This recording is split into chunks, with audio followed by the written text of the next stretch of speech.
Yeah, hello again. Here is another chapter of business taxation, and this is now part 11, contracts between a company and a shareholder. There is the overview. We are still at the beginning in the first chapter, but at least we are going on with chapter 1. Which things do we have to talk about today? That is first the basic principle, then hidden profit distributions, forms of hidden profit distributions, and how they are treated under tax law. Then the next alternative, which might complicate things, a hidden capital contribution. Again, what it is, how it is to be treated, and so on. And an additional rule will be mentioned at last, paragraph 1 AStG, for certain cases where peculiar effects might happen in cross-border cases. And also if there are contracts between companies of the same group and the conditions which have been agreed upon are not identical with market-conform conditions, then a last remark shall also be necessary. So we have a full program for today, and so let's begin at the beginning. Contracts between a juridical person, so a company usually, and a shareholder are in principle accepted by German tax law. That's a very great difference to the treatment of partnerships, because when you have to deal with a partnership, which has a contract with one of the partners, these contracts are usually not accepted from the perspective of tax law. If not assets are sold between the partnership and the partners, practically everything else will be disregarded. So when a partner does something for a partnership, this is usually not regarded as a contract which is respected. What he or she then gets in return for his efforts from the partnership is usually just regarded as an additional share in the profit or so. So that's the big difference. Contracts between a partnership and a partner, problematic, very often are ignored by tax law, whereas a contract between a juridical person and a shareholder is usually accepted. That means a shareholder can, for example, make an employment contract with his or her own company, even if that's a 100% owned company. And now if you have an employment contract, what you get for your employment is income from employment, taxable in your hands under paragraph 19 AStG. And also the company will pay a wage to an employee, and so they can deduct that wage payment as a business expense. Furthermore, a shareholder could also make a credit contract with his own company, so to let money in return for interest, and the interest which the company has to pay will indeed be regarded as interest payment by tax law. The contract will be accepted, and so this interest will be income from capital for the shareholder and will be a business expense for the company, and so on. Now, that is not valid without any restrictions. Naturally, the contracts will have to be checked if they are adequate or if the whole contract is a sham or partly is a sham. So imagine an example. If a shareholder of a German GmbH, and that GmbH runs a small, little, very small newspaper shop somewhere near the railway station or so, with a few customers. And that GmbH now employs the managing director, who is also a shareholder, for a salary of 10 million a year. Then this definitively is not really convincing. This is not the amount which that person gets for the work as manager. You can feel that this is not true. The reason is no small newspaper shop has a managing director with such a high salary. In the market, you would probably get paid 20, 30, or let's say 40,000 a year, but not more. So the payment of 10 million can here not really be explained by the employment contract. The real reason for such a high payment must lie somewhere else. And so if something is not really an employment contract, but just masks something else, you have to look through to what really happens. And that is what tax law does. You accept the contract between a company and the shareholder, but you check them if they are really convincing, so if they are adequate, or if they are fully or partly used to mask something else which is going on underneath and undercover. So only that part, or only those contracts which are adequate, are accepted, and the exceeding amounts are not accepted. But what is adequate from a contract will be accepted. That means in our newspaper shop owner case, if the shareholder did really work for the company as a manager, then it will be clear that that shareholder has a right to a market-conform salary for this work. So not the whole 10 million can be a sham. Let's assume a usual salary would be 60,000. Then 60,000 is not a lie. 60,000 is then income from employment and will be taxable as income from employment for the shareholder and will be a business expense for the company. The remaining amount here, that would be 9,940,000, the difference between 10 million and the 60,000, which are adequate. For the difference, you need now to find another explanation. Why has this additional amount been added to the salary which our shareholder really earned by the job? So we have to draw a first conclusion. If a contract between a company and one of the shareholders deviates from what is adequate under market conditions, then you have to split up that contract into two different parts. The market conform part of the contract, and that is fully accepted.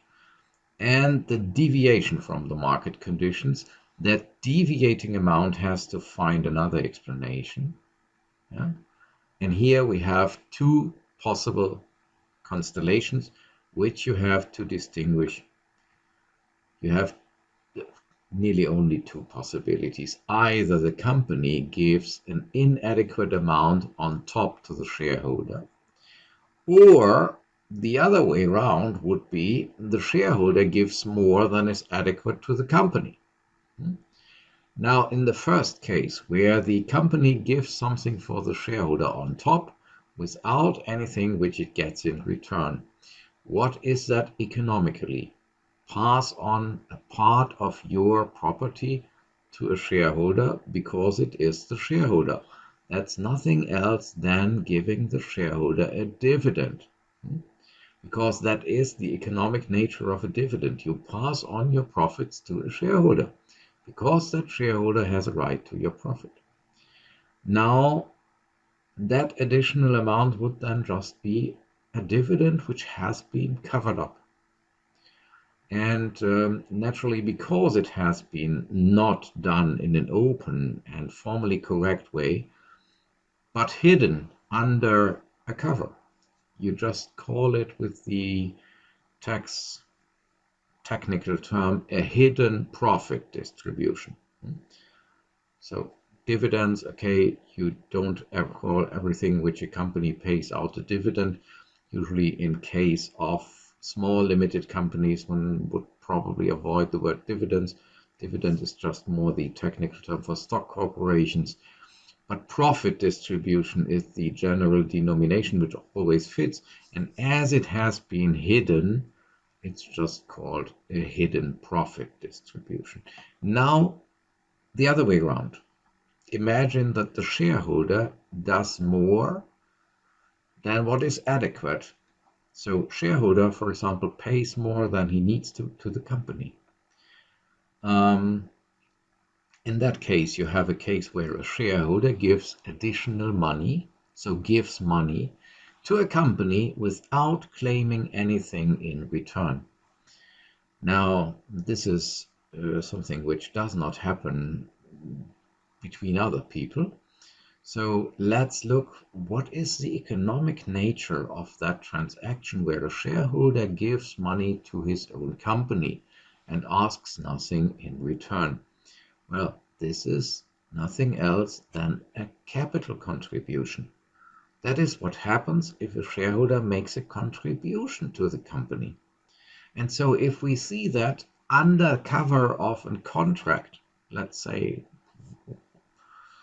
which contract ever, if we see that such a contract has been used to add some inadequate extra amount which the shareholder gives under cover of that contract to his company, then the explanation is this is evidently a contribution of the shareholder which has been hidden. So we call this transaction, or this part of the transaction, then a hidden capital contribution. Okay. Naturally hidden because you violated the official forms how you could do it. Now, sum it up, that first distinction. You have contracts between a company and a shareholder. In principle, they are accepted. What you always split them up in your mind into a market-conform part that is fully accepted, and the additional part which deviates from the market conditions if there is such a part. And if there is a deviation, too much money or too low an amount of money, then the deviation can either be explained as a hidden profit distribution. Company gives more to the shareholder than it needs. Or the other way around, shareholder gives more to the company than needed. Then this deviation, this additional amount, is explicable as a hidden capital contribution. And now, if you want to keep the two hidden things apart, what they have in common is they are a deviation from the market-conform behavior between company and shareholder. But you can keep them apart if you keep in mind a dividend. In a case where that openly happens, a dividend is where the company gives money to the shareholder. So also a hidden dividend, a hidden profit distribution must be a case where the company gives a financial advantage to the shareholder. The other way around, a hidden capital contribution, well, an open contribution is a case where shareholder gives money to his own company, and if the same thing has been hidden, the same transaction must be the case. So these are cases where shareholder passes on an advantage to the company. Good. Now we know that, and now you already know the basics for the whole evaluation and treatment of contracts between a capital company and shareholders. Naturally, we still have to find out how can we identify if the market conditions have been kept or if there is a deviation. Usually, if you want to find out if there is a hidden profit distribution, the test for such a transaction is just ask yourself, would a careful and responsible, reasonable manager of the company have agreed to this contract with these concrete conditions if this manager had not been forced or influenced by the fact that there were wishes of the shareholder which had to be taken into account? So, would we have agreed, if we were a reasonable manager, to this contract without the fact that there was a shareholder with wishes in the background? Would you have agreed to that contract too if that contract had been with an unrelated third person? In case of a hidden capital contribution, where you get money from an outsider, the question is the other way around, but basically the same. Would a neutral, unrelated business partner who takes decisions in a careful and reasonable, responsible way have agreed to this contract if that person had not been a shareholder but an unrelated outsider? And if the answer is no, an outsider would never have agreed to these contract conditions, then you know it's a hidden capital contribution. So the basic thing is that you just compare if on the other side we didn't have a shareholder but an unrelated third party, then we can find out by that comparison if there is a deviation from the market conditions or not. Sometimes this principle that you compare with the deed or with the behavior to an unrelated person, or that is also called the so-called arm's length principle, because the idea behind it is that the company and the shareholder should, from the perspective of tax law, behave as if they were at a friendly but not too close distance. If they have friendly business relations, as every other business partners have, but not an intimate relationship, so that they keep the usual distance which you have to other people which are not family members. And that is just where the word comes from, the arm's length principle, because usually people who are not in a very close relationship keep during conversation or negotiation a distance of the length of one arm. So the arm's length principle is just the keyword or which expresses these people, company and the shareholder, should behave in the same way as unrelated business partners. Okay. Now let's turn to the first phenomenon which we can find here. If a contract deviates from market conditions, the hidden profit distribution. So let's concentrate now first on that and when it can happen and how. So we have to talk about first which forms or examples of hidden profit distribution we can find and what the consequences will be. So let's just begin with the first example.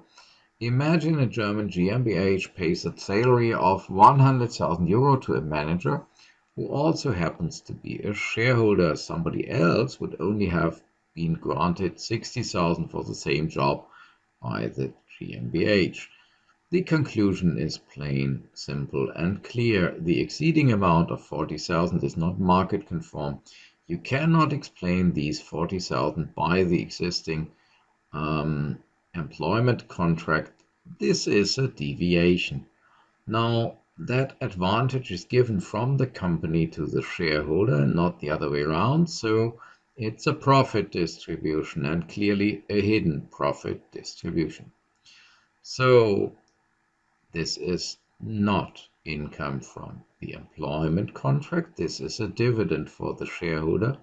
So for the shareholder, it will be taxable under income from capital, 21 number 1 AStG.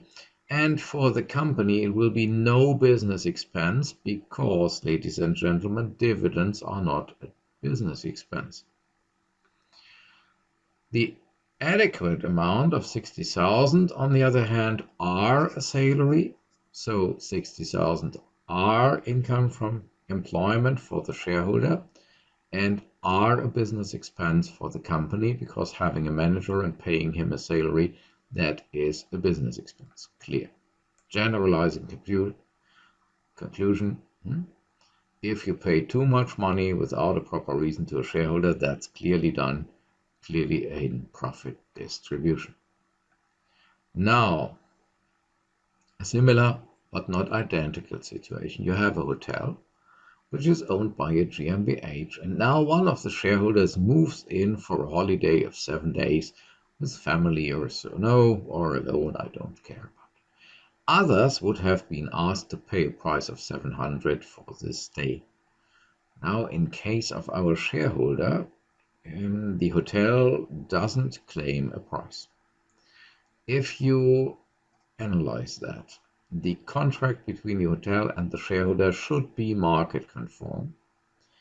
Now there is a deviation between the market conform payment and what the shareholder really pays. Market conform would be 700, what shareholder really pays is 0. So under the logical aspect, the contract has again to be split up in two parts. The imaginary first part is the part where the shareholder pays a market conform price. And the second part is the deviation from the market conform agreement, so that 700 less are claimed by the hotel. Now look to the both parts separately. The first part is simply a revenue from ordinary business, and as the principles of bookkeeping do not allow to set off two different transactions against each other, there is no netting off between two different transactions. We have to book these two parts of the complete transaction separately. So the revenue from the market conform part shall be booked as revenue, as if we had charged it. And now in the next second, the company gives back the 700, which it for a logical second has owned or claimed, to the shareholder, and giving back 700 euro without any proper reason to a shareholder is clearly a hidden profit distribution. The general conclusion is a hidden profit distribution is not necessarily made by giving the shareholder money, but also it can be done by renouncing on monetary claims which otherwise one would have, as you see in this example. And this can naturally make no difference if you give the shareholder money or if you renounce on money which you could claim. Okay, so another example. A shareholder buys a building from the company for a price of 500,000.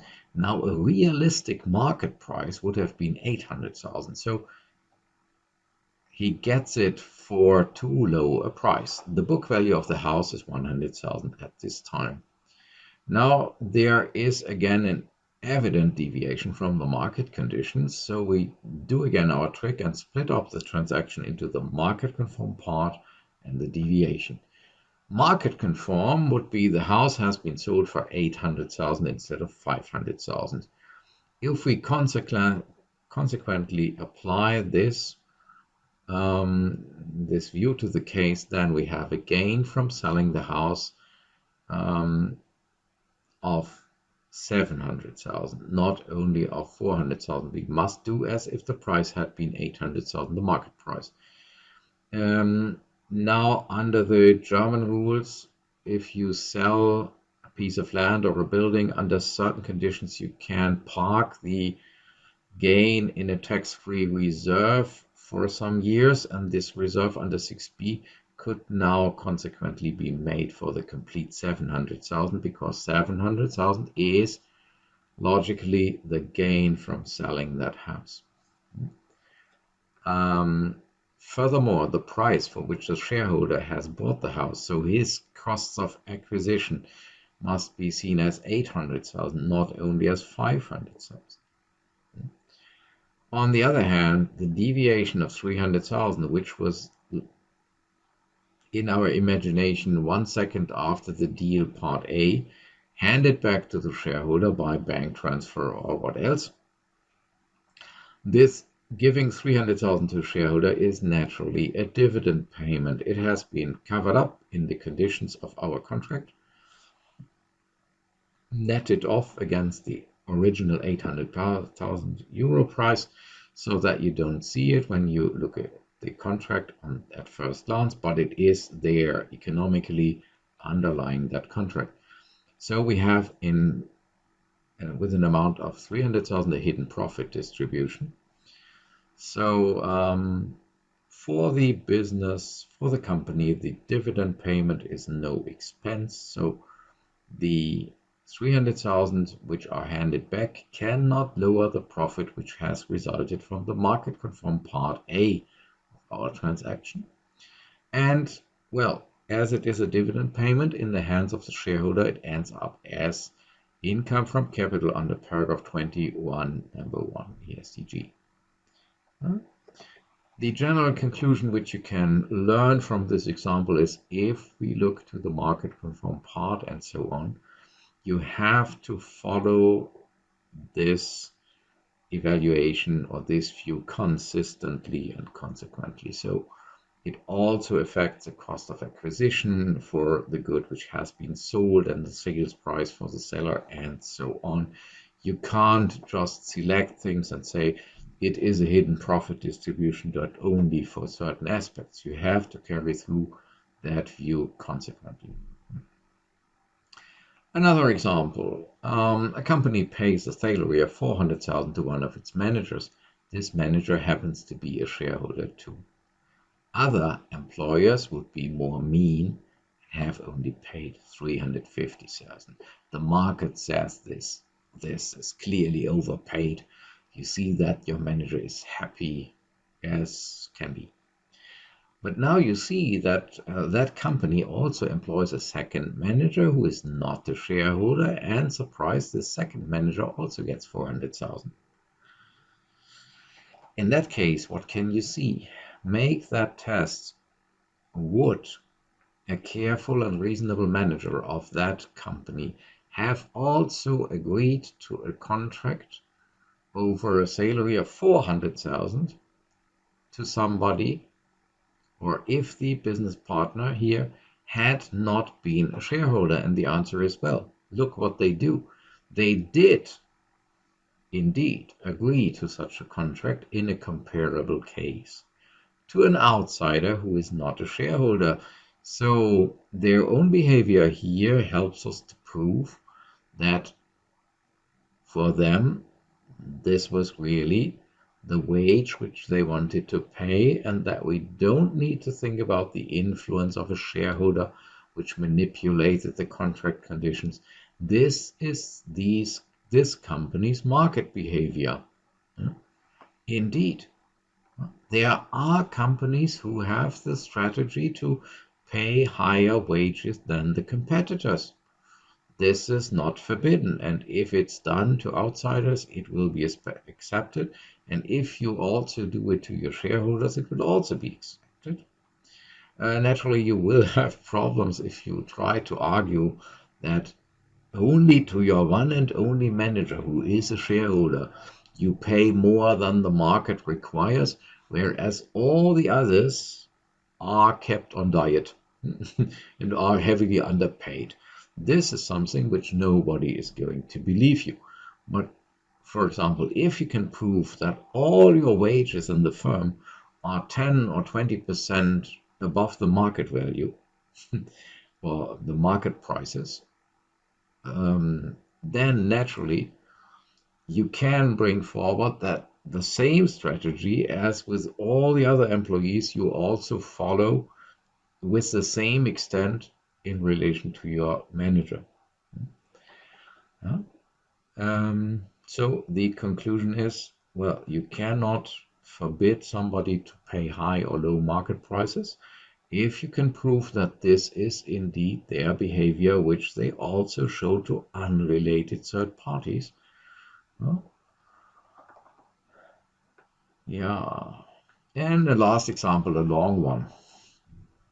And for the people with very good eyes or with a telescope in front of their computers, imagine a company employs a son of an important shareholder as a working student. Happens. And now they give him a monthly wage and surprise at 3,000 euro. All other working students only get 1,500. Now the suspicion is clear that this one particular working student gets 3,000 euro, far more than all other working students in the firm, is probably not the result of the genius of this single person. The far more plausible explanation is that this particular student gets more than others because the manager felt the obligation that one should do a favor to this young person because he or she is, it's a son in the example, so he is the son of a shareholder and the shareholder probably wants that.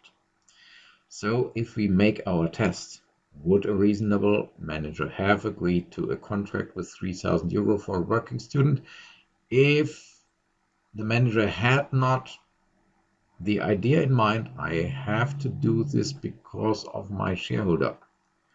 Yeah? This test here clearly shows the deviation is caused by the idea that we have to react to wishes of the shareholder.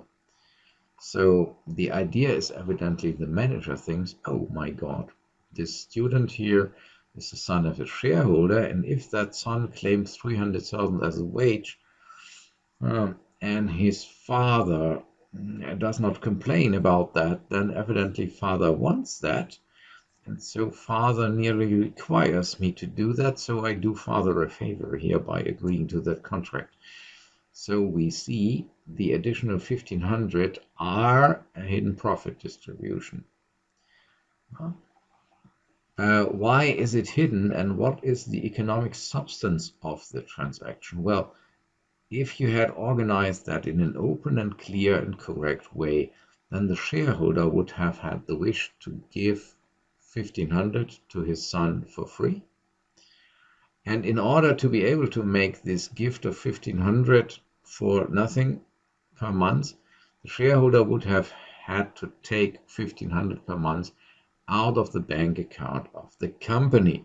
So the open and honest way would have been to pay a dividend of 1,500 to the shareholder each month, and the shareholder makes a gift of 1,500 as a kind of pocket money to his son every month. That would be the open way, and that is just what has been masked here under this second part of the employment contract. So we have to see this advantage, which is passed on to a family member or friend or so of the shareholder because of the shareholder's wishes, as 1,500, the adequate wage for a working student, is a wage.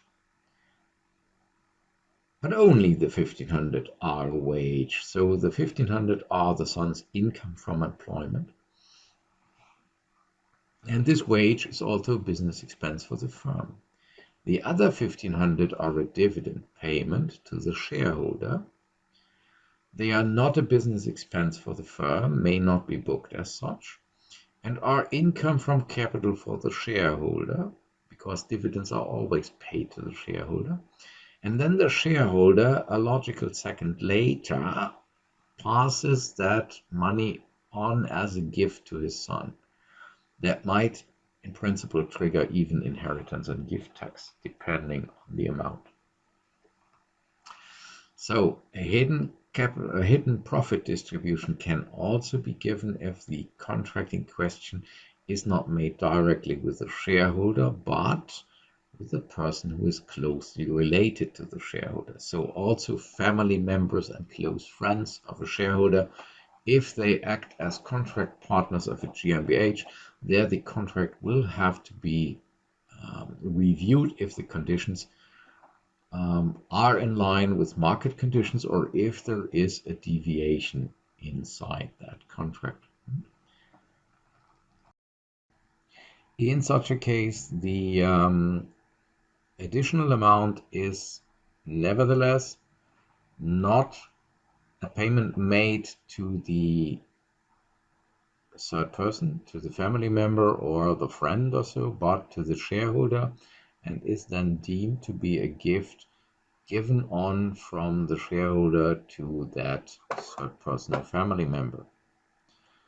Yeah, so To sum up, a hidden profit distribution can consist either in giving money or financial advantages away or in renouncing to claim them from the other side. The market-conform part of the contract must consequently be seen separately from the inadequate additional part of the contract. And a hidden profit distribution, like an open dividend payment, always goes to the shareholder himself or herself, even if it is paid out to a closely related person of the shareholder, because that is then constructed as payment to the shareholder, which the shareholder orders to be paid on to that other person. Yeah. Last but not least, a peculiar problem in certain constellations. What if a contract is retroactively, so later changed with effect for the past? An example, imagine a manager of a German GmbH also holds 10% of the shares. The other 90% are held by a different person not related to that managing shareholder. Now the GmbH starts business and the manager first works for a relatively modest salary of 3,000 euro. But there has been the agreement we later take a look if more is possible. As it later becomes clear that there is enough success to justify or to make it possible to pay more, the GmbH retroactively increases the salary of the manager with effect from January. That decision is taken on the 1st of July. The new salary, 5,000 for each month, can still be regarded as market-conform remuneration for such a manager, but it has been decided only in July, so our manager gets even an additional payment retroactively for the first 6 months of 6 months, an additional 2,000 euro. Now the question is that adequate? So is that conform with market conditions? Now our case data says yes, 5,000 is still a market conform payment. The question is that acceptable from the perspective of tax law or not? Because it was not agreed as such in advance. Now, retroactive changes of a contract or retroactive increase of a wage is not very frequent, but it can happen also between unrelated persons. So it can be a market-conform behavior. And so as long as you can make plausible that this is a market-conform thing and not a manipulation of your tax base, you can get this change of the contract accepted by the fiscal authorities because you exchanged one market-conform payment by another one. So it would be accepted here, but imagine the situation is a bit different. Imagine the manager who works here has a participation of 90%. With that participation, he shall be able to have the company's decisions under full own control. Now, under company law, you have the free choice if you work as a shareholder for free or if you have yourself paid. Or if you have yourself paid for half of the time and work the other half for free. All that is possible under civil law. Now, the problem is tax law does not like manipulations. So they want to have a guarantee that if you later increase your salary retroactively, that this is not just a maneuver to manipulate the tax base of the company. They want to know that it's genuinely motivated by business reasons. So, because a manipulation wouldn't be nothing which a careful manager would do with an outsider. So, how, now is the big problem, if our manager holds 90%, how can you prove in the aftermath of the event that this is really a market-conformed reaction to the, the efforts of that manager and not a maneuver to influence the tax burden. In the case of our 10% manager, there could be arguments, because if in July the company increases retroactively the payment for the work of the first 6 months, that lowers their profit. And that also lowers 90% or the profit claims of the shareholder who owns 90%. This retroactive increase of 12,000 will cost the other shareholder 90% of that amount, because his share in the dividend at the end of the year will become lower by 90% of that amount. And that is a relatively good argument to say, okay, this retroactive change of the contract must have very good reasons, otherwise the other shareholder would not have agreed.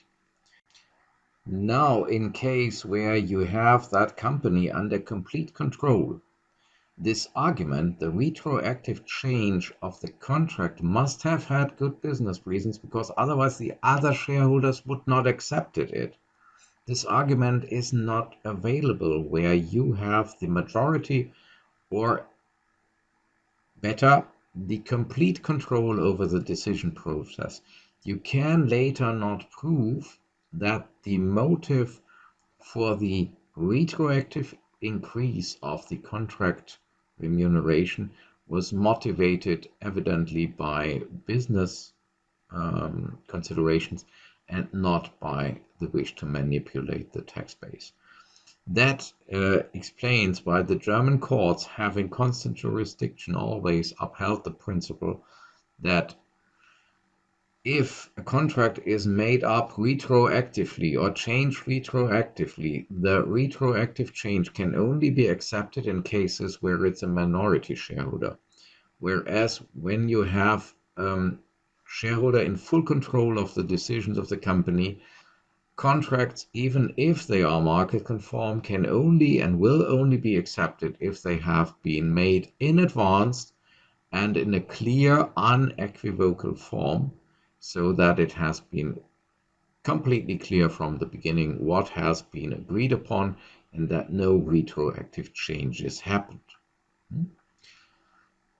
Yeah. Now, let's come to the question how a hidden profit distribution will be treated. Well, it is a dividend which has been covered, so it will be treated as a dividend under every possible aspect. First, a dividend payment is not an expense, so it cannot lower the profit which you should book in the books. It can also not avoid the recognition of revenue which you should have made. Second, when a dividend is paid out, usually a withholding tax of 25% has to be withheld and to be paid through the fiscal office as a kind of prepayment of the income tax of the shareholder. In case where a hidden profit distribution is made, the same applies. So the amount of the hidden profit distribution which is paid out to the shareholder is either only the net amount, so that the company has to add on top the amount which is needed for the capital income tax, or you regard that hidden profit distribution amount as the gross amount, then the company has to pay, let's say, 25% of that amount to the fiscal office, and has then to ask the shareholder for reimbursement of that additional amount which they had to pay on his behalf to the. A third effect is of great importance, that is how the dividend shall be treated in the hands of the shareholder. Well, a hidden profit distribution is a dividend, so it will be treated as a dividend. And dividends are either taxed with a 25% rate, or they are taxed under the 60-40 rule of 3 number 40 AStG in cases where they don't end up as income from capital, or they end up in the hand of a juridical person, then the rules of 8b KSDG apply. And yeah, concerning this treatment with a reduced rate or reduced tax base or under 8b KSDG, there is an important additional rule to be observed. That is the so-called corresponding treatment principle. To explain the situation, that principle says the reduced taxation for a dividend income is only granted to the recipient because the underlying profit has already been taxed by corporation tax. Now, if due to an error on the side of the company, the hidden profit distribution has not been recognized as such, so that the deviation from market conditions has not been seen clearly and has not been taxed properly, so that the profit underlying the dividend was never taxed at the level of the company, then the reduced taxation of the dividend income is not granted anymore. So the idea is the positive treatment of a dividend is only granted if also the negative consequences in the hand of the person, the company where the payment was made, have been drawn.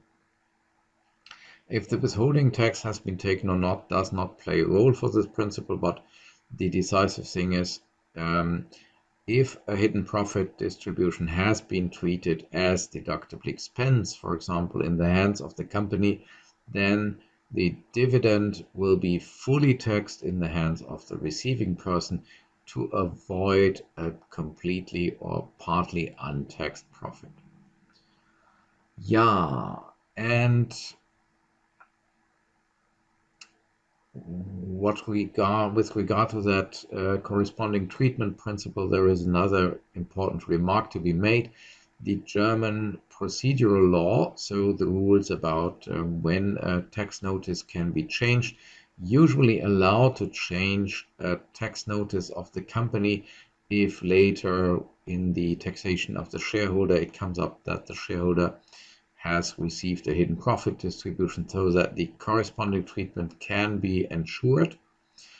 But in cross-border situations, it might be that if a shareholder claims to have received a hidden profit distribution and wants to obtain the reduced taxation for that as a dividend, that then the corresponding treatment can no longer be ensured on the level of the company, because the company, if it's foreign, is not governed by German procedural law. So it might be that the tax notice for the company abroad is already definitive, and so that there the corresponding treatment of the payment as hidden profit distribution cannot be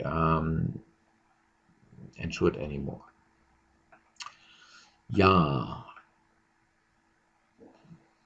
In case of a hidden capital contribution, what do we need to know there? The first thing is what is given to the company must be a form of capital, so it can only be money or an asset. Mere services cannot be regarded as a contribution. That reflects the definition of a contribution under normal company law. Under company law in Germany, you can only contribute money or assets, but you can't work off the paid-in capital. So you cannot bring up that capital by services. There must be something which can be confiscated or which increases the property of the company in case of an insolvency. So let's talk about some examples which show how a hidden contribution can work. Imagine a company sells a house to a shareholder for a price of 1 million, but in reality the house only has a value of 200,000. So the book value of the house at the time was 250,000. And how do we see that from an economic perspective. So what did really happen? What was the truth? That contract is not adequate. Someone who was not a shareholder of that company would never have been willing to pay a price of 1 million for a building which only has a value of 200,000. So the shareholder has given 800,000 in addition only because he was a shareholder. So the adequate price is 200,000 and the difference is given by the shareholder for nothing in return, and so that is the characteristic of a contribution. Consequences of that analysis: you have to do as if the company had sold the house for 200,000 only. So the company has made a gain of 200,000 minus book value. That means they even had a loss here in my example of 50,000. And furthermore, they got a contribution of 800,000 from the shareholder, and the contribution is neutral for profit and loss. So it is to be booked as additional paid in capital, not as part of the profit. So we would end up, at least in tax accounting, with the following: posting, bank gets 1 million, and we have also on the debit side 50,000 loss from the sale. Then the house is booked out with the book value, and our additional paid in capital goes up by 800,000. Now, for the shareholder, the cost of acquisition for the building can also consequently be only 200,000. The remaining 800,000, which the shareholder spent, were not an expense, not cost of acquisition of the house, but they were neutral.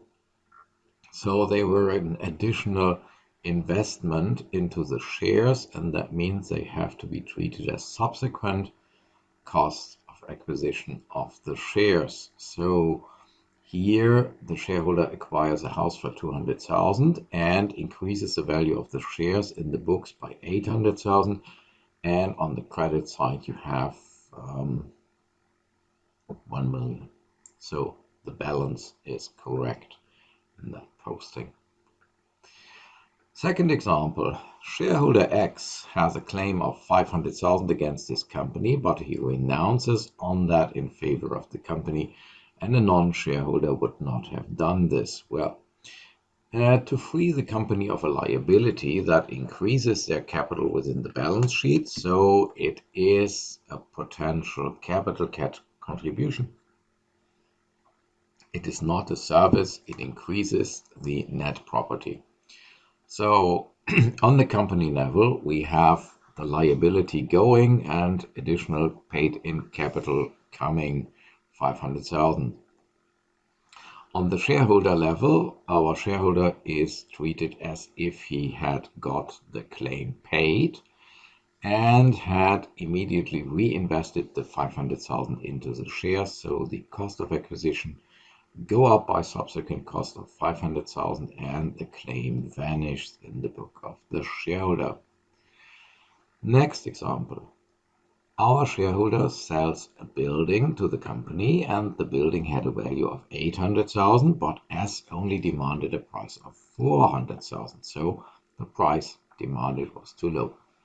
So if you look through the whole maneuver, then in the final effect, S gave half of the building for free to the company, or you could also construct it in a way that he sold it for the market price of 800,000, but immediately a second later gave back 400,000 to the company and then netted off the two claim money amounts against each other.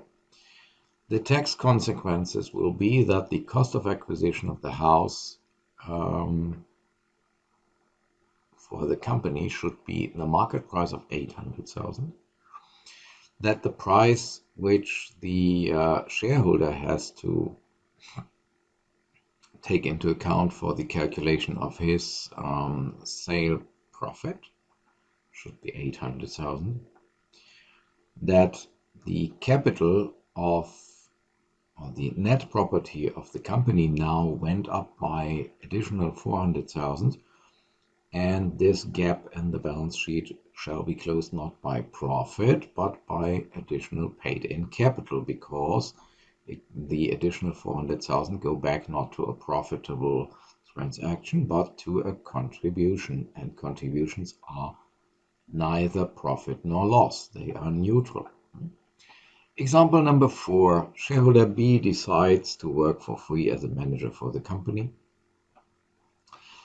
So B gave a financial advantage to the company, but unfortunately what he gave was a service, and the service cannot be a contribution. Tax consequence. Well, it's not a contribution. There is no other rule which requires a change in the transaction. So what we have here is simply a very good deal for the company, and the shareholder has indeed worked for free from the perspective of taxation, so has no income from employment, which should be taxed. Now you might even have some cases along the borderline between contributing a service or not. Imagine shareholder C has first worked for an adequate salary of 4,000 for C GmbH each month. Now C GmbH begins to have financial problems, and now C changes the employment contract from the 1st of July in a way that for the future C is going to work for the company for free. And as C has not yet got his 4,000 salary for June, C renounces on getting the salary. The consequences are clear. From July onwards, C works for free. That means no contribution is done, because services cannot be a contribution and working for somebody is a service. The salary for June, however, was already existing as a legal claim against the company at the end of June.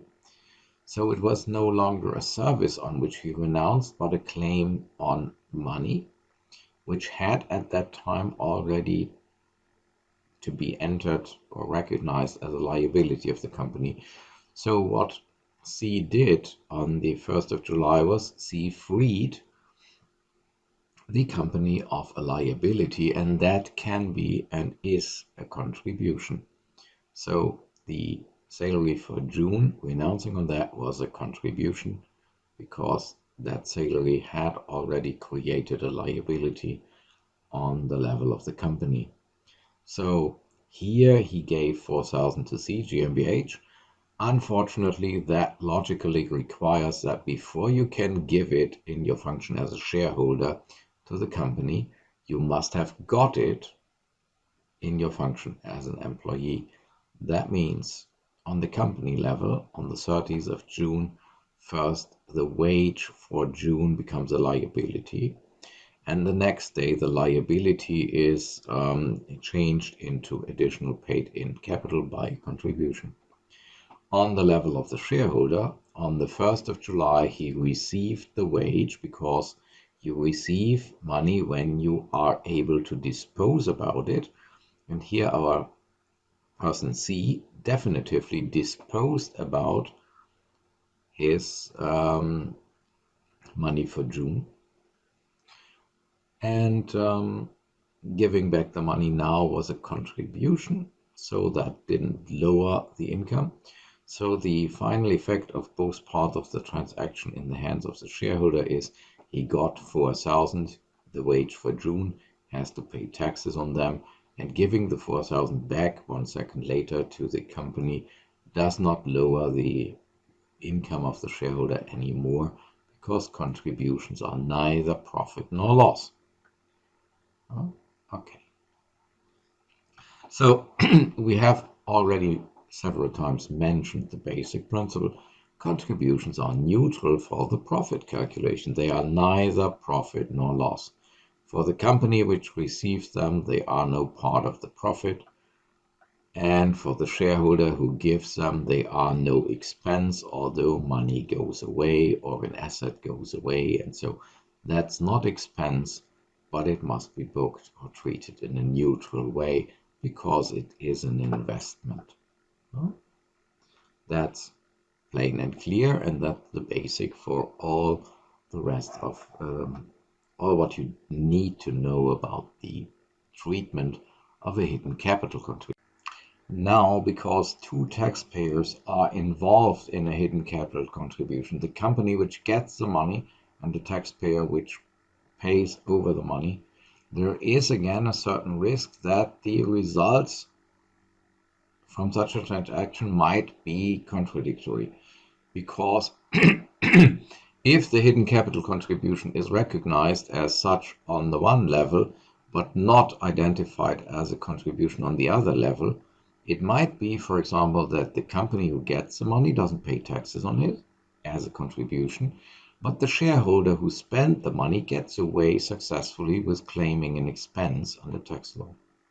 So we would have a contradictory result, and even a very favorable one. The money leaves the shareholder untaxed ever as an expense, and it ends up in the hands of the company untaxed completely as and permanently as being a contribution. That must be avoided. And so we also have a corresponding treatment principle for hidden capital contributions in German law. The positive consequence of a hidden capital contribution. So the principle that getting a contribution is not profit, but additional paid-in capital, and that it's neutral. That positive consequence is only granted to a company if they can show that also the negative consequence, a contribution is not deductible expense but neutral in investment, that also that negative consequence of a hidden capital contribution has been actually drawn on the level of the shareholder. Yeah? In most cases within Germany, if you notice that something is a hidden capital contribution, the rules of the Abgabenordnung permit still to correct both tax notices in a way that they end up in a non-contradictory way. The problem is naturally in cross-border cases. It might be that even permanently you cannot comply or you cannot fulfill the corresponding treatment principle, because imagine a German company claims that 4 million which it got from a shareholder is not a profit but a contribution, a hidden contribution. If then the German fiscal officer wants to inform his, let's say, French colleague, this was a capital contribution, please don't set it off from the tax base as an expense, and then the French officer probably says, or possibly at least says, well, I can't correct my original tax notice any longer. Here in France, the time limit for a change in the tax notice has already completely elapsed. So there we would have the problem that we indeed would have a permanently non-corresponding treatment on both levels, and there the corresponding treatment principle comes in and says, no, the company cannot claim that this is a contribution and not a profit if that has not been treated as a contribution on the shareholder level too. So in that case, we requalify that contribution into a profit of the company in order to have a consistent treatment on both levels. So there is a certain risk that that happens. Now, there is naturally one gap. You can, let's say, insist that everything which a company gives to a shareholder is treated according to market conditions, so that they always make a contract based on market prices, and if they don't do, tax law always does as if they had made such a contract. The other way around, that the shareholder gives something to the company, is only treated in a market-conform way in cases where it is not a service which is handed over for free. So there is a gap. A shareholder can do something for non-market conform conditions, shift financial advantages from his level to the company and have them taxed there instead of on his own level. That is a certain kind of a loophole, perhaps. Because if you give a service for free to your company, this will not be regarded and corrected under the rules for hidden capital contribution. So that means your financial advantage will be taxed on the level of the company, and surprise, all the expense which the shareholder needed to pay or did pay in connection with that service will still be expense for the shareholder, deductible expense. And this is naturally something which probably the fiscal authorities not always like, because you can increase the taxable profit of somebody else and lower your own profit at the same moment by still claiming the expenses which you had as deductible. That is something which normally is possible within Germany, but at least the tax legislator has problems with tolerating that in cross-border situations.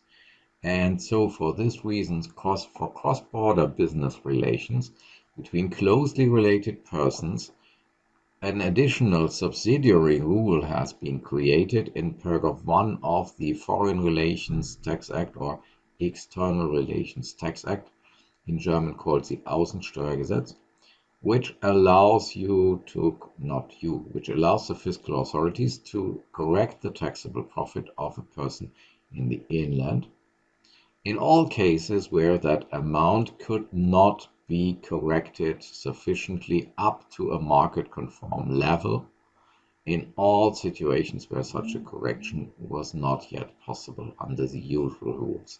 So paragraph 1 AStG is a kind of a loophole filler for all those relations between a company and closely related persons in a cross-border relationship where the usual rules do not sufficiently allow a correction. And in practice, paragraph 1 AStG will mainly apply to services given for free or below the market price from a shareholder to a foreign company or the like. The following example illustrates why that seems to be necessary. Imagine you have a German parent company which holds 100% of the foreign low-tax company. And now a customer approaches the German parent company and says, I want to give an order for 50 million euro to the German parent company. Parent company says, oh, please don't. We rather would prefer if you give the order to the foreign low-tax company. Now the foreign low-tax company has no staff at hand with whom they could fulfill that order in Germany. But that's not a real problem. Parent company lends them that staff which they need, and they do this for free. So the parent company gives a financial advantage for non-market conform conditions to its own company, subsidiary. But what they do is they give a service for free. You can use our employees. So giving a service for free is not correctable as a hidden profit is, a hidden capital contribution. So under the usual rules, we would just end up with having 50 million profit only abroad. And so only taxable abroad under the double taxation treaties, Article 7. And we would nevertheless still have all the wages which were paid for the staff as business expense in Germany. So you would avoid taxation of 50 million here and shift them to a very low tax country, and you would even be able to deduct all the 40 million expense from the highly taxed profits from other sources here in Germany. that is super attractive and cannot be tolerated. So here we need the application of paragraph 1 AStG, which says the profit of parent company must be increased by what it could, under market conditions, have charged for lending its personnel to the foreign company. Let's say 48 million. Huh?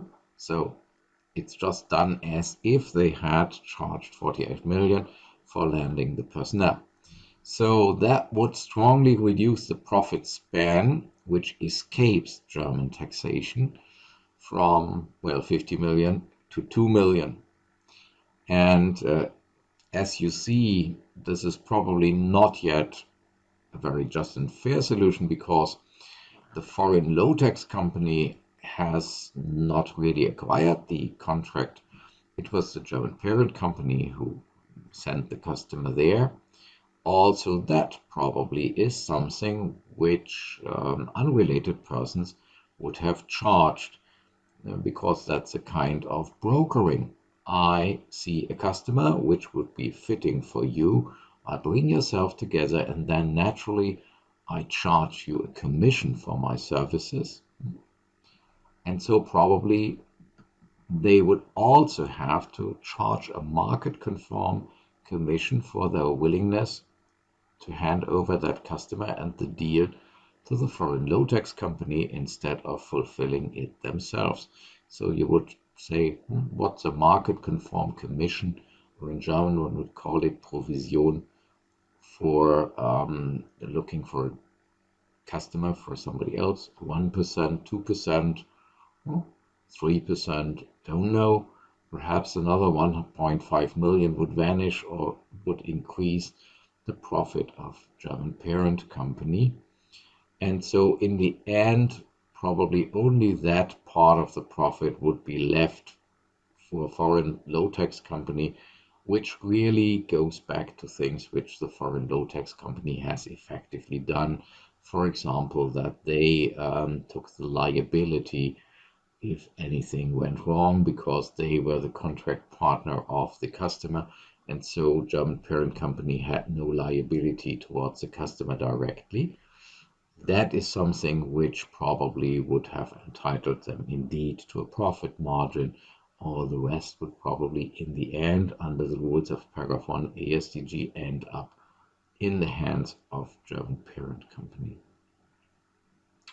Yeah, so that shows you how it works. By the way, naturally, in real life, we don't have only shareholders or parent companies and subsidiaries.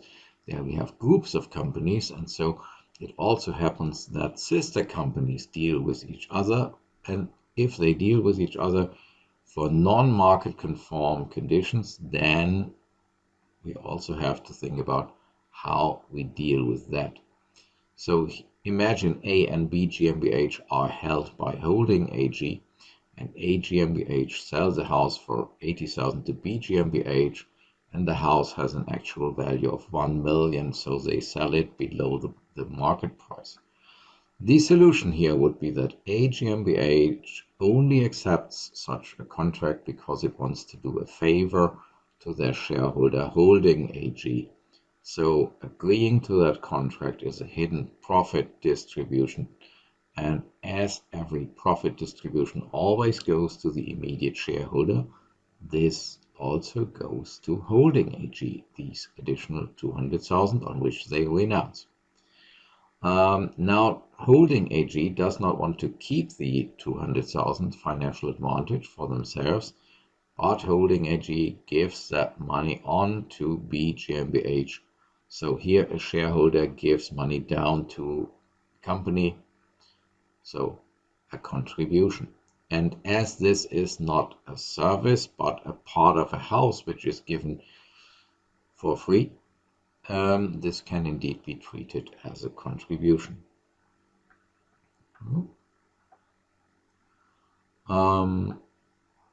It might also be that A and B are again subsidiaries. A now does a technical inspection, so a service, for B GmbH for free. To an unrelated outsider, they would have charged 10,000 euros, so that's the market price. as a GmbH does a service for free. This is explicable here only that they want to do a favor to their own shareholder, Holding AG. So that's a hidden profit distribution on their side to Holding AG. In the next step, Holding AG doesn't keep the advantage, but passes it on in advance even to B GmbH. You can claim that service for free. So shareholder Holding AG takes care that B GmbH gets a service for free, and this is unfortunately not a contribution. So the final effect is A GmbH's profit goes up by 10,000, hidden profit distribution. Holding AG receives these 10,000 in form of a dividend. Then they pass on that money, or that advantage, so it's no longer there, so you have to book it out. But it cannot be treated as a contribution because a service. So in the final effect, we have 10,000 profit of A GmbH going up, 10,000 dividend income for Holding AG, which will be tax-free at their level under 8b, and 10,000 which go away again from Holding AG, so which are expense because they cannot be requalified as a contribution. So nothing transforms this 10,000 into a neutral investment, and then the basic rule applies. 10,000 euro were there, they vanished later, so it has been a decrease of property, and that's an expense, and an expense can be deducted. In a cross-border situation, naturally we cannot tolerate that strange effects. So imagine we have A GmbH and B BV, both owned by Holding AG. Now the technical inspection for BBV is done for free. 10,000 would have been the market price. The solution is exactly the same as before, first at least. A GmbH passes on an advantage of 10,000 for free to its own shareholder, Holding AG, because it's Holding AG to which they want to do a favor. Now Holding AG arranges that this 10,000 end up in the hands of BBV, so they pass the advantage on. And now Holding AG passes on something in a cross-border situation. And here the German legislator wants to close the loophole by that loophole filler rule of paragraph 1 AStG. In all cases where an Indian taxpayer has computed a lower profit than could have been achieved under market-conform conditions, then it is possible for the fiscal administration, or is even required for the taxpayer, to increase that profit to a market-conform extent. And so if they had charged a market-conform salary for that service from Holding AG to BBV, it would have been 10,000 additional revenue, so you have to increase Holding AG's income by these plus 10,000. The overall situation is then this. We have again the service for free, value 10,000, is given from A GmbH to BBV, but from the perspective of tax law, that's a simplification only. What really happened is A GmbH did a favor for Holding AG, and that favor had a value of 10,000, so they gave a hidden profit distribution to Holding AG. So they must be treated as if they had earned 10,000 and given that then afterwards back to Holding AG. Holding AG gets these 10,000 from them in form of a dividend, and that is tax-free under 8b, so taxable result is a 0. However, there is a 5% lump sum for non-deductible expense in connection with that, 500 under 8b5. And the money vanishes later again. The 10,000 are no longer there, so you have to book them out, 10,000 expense. Now, that advantage was passed over to BBV, and that cannot be treated as a hidden capital contribution, but as it's a cross-border relation, we want to close the loophole by the application of one AStG, and one AStG says increase the profit by what you could have charged to BBV, that is again 10,000 plus. So we see that here 0 from the dividend revenue, minus 10 from the money goes away, plus 10 from this result is adjusted by one AStG. The only thing which as a net effect remains on the level of holding AG is a 500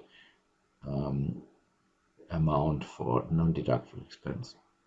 And in the country of BBV, naturally, it would be nice if they accepted a fictitious expense of minus 10,000, but this is nothing which we could really secure because that is out of scope of German legislation, naturally. Now, if we take a look again at our program for this subchapter, then we see basic principle, hidden profit distribution, hidden capital contribution, and even paragraph 1 AStG as a loophole filler. All that has now been introduced by us. So we fulfilled our program for today. Congratulations. This was a rather long video.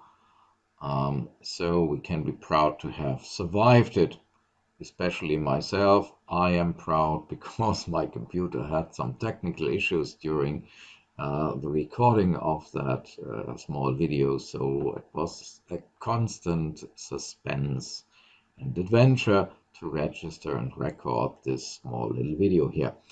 Yeah, what I also have to underline, and I cannot underline it strongly enough, is that contracts between a company and related persons, so shareholders or sister companies, that is a central topic for all the taxation of groups and international trade. And so it's nearly the basis later for all approaches to international tax planning and shifting of profits to other states. So this, ladies and gentlemen, is really the core of knowledge on which many other things will be built on in the future during future lectures. So you have to be safe and sound in the contents of today's small little lecture.